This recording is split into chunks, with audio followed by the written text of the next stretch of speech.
हजारों वर्ष पहले राजगढ़ नाम की एक रियासत हुआ करती थी। उस रियासत पर राजा विक्रम सेन राज करते थे।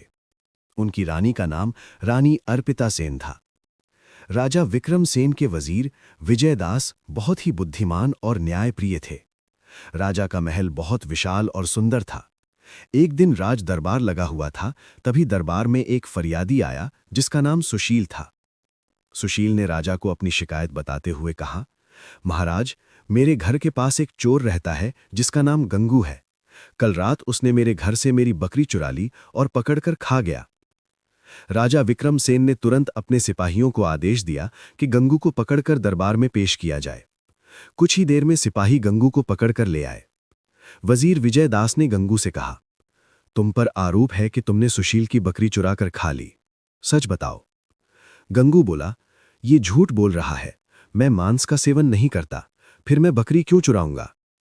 ये सुनकर सुशील गुस्से में चिल्लाया, बकरी इसी ने चुराई है, मैंने इसे बकरी ले जाते हुए देखा था। वजीर ने गंगू से कहा, सच बोल दो वरना तुम्हें कठोर दंड मिलेगा।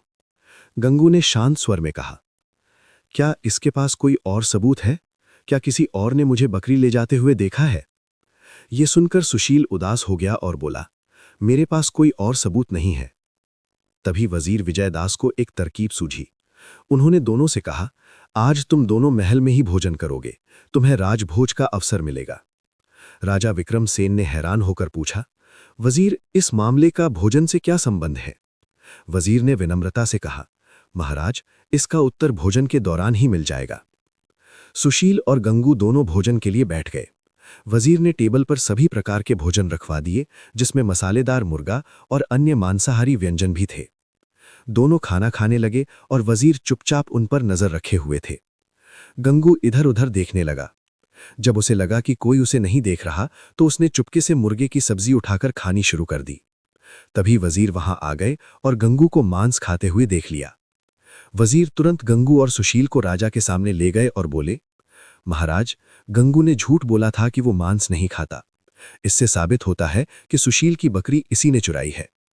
राजा विक्रम सेन ने सब बात ध्यान से सुनी और अपना न्याय सुनाया। गंगू ने सुशील की एक बकरी चुराई है। इसके दंड स्वरूप गंगू सुशील को 10 बकरियां अपनी मेहनत की कमाई से लौटाएगा।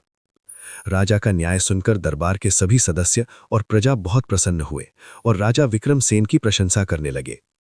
अगर आपको ये स्टोरी अच्छी लगी तो स्टोरी को लाइक और चैनल को सब्सक्राइब जरूर करें।